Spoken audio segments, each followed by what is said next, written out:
hey guys প্ৰথমতে শুনক এই ফ্ৰী ফায়াৰ নব্ৰা সন্থাৰ সভাপতি দুজনৰ মন্তব্য তাৰপাছত চাম আমি কেইটামান ফানি কমেণ্টছ ঘৰতে যে কমেণ্টত কৈ থাকো ৰিলেক্স গাইজ নিউ প্লেয়াৰ আমাৰ লগত কাষ্টম খেলিব অকাত আছে হাতৰ অকাত থাকিলে কমেণ্ট কৰিবি নব্ৰা হয় বট প্লেয়াৰ হয় তহঁত যদি খেলনামা ফাৰ্ষ্ট ট্ৰেইনিং কৰি আহিবি নহ'লে গ্লোৱাল পেক কৰি থাকোঁতে যাব শ্বটগান চিনি পাওঁ নহয় কাষ্টমত আহিবি মুণ্ডি ভাঙি দিম ৰাইজ ক্ষমা কৰিব আমাৰ ঘৰৰ গৰু দুটাৰ এৰাল ছিগিল যিমানে তহঁতৰ ভিডিঅ' নাচাওঁ বুলি ভাবোঁ তহঁতৰে আহে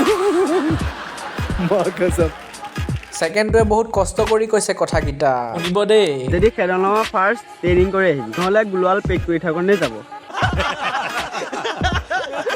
তহঁতৰ নিচিনা প্লেয়াৰক মই পাদি উৰাই দিওঁ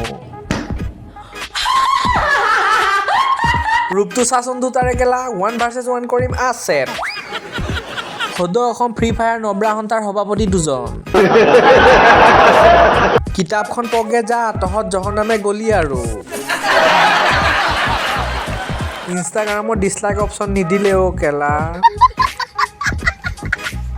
তো আজিৰ এই ভিডিঅ'টো ইয়াতে শেষ কৰিছোঁ যদি চাই মজা পালে তেনেহ'লে বাকী ভিডিঅ'বিলাকৰো মজা ল'বলৈ নাপাহৰিব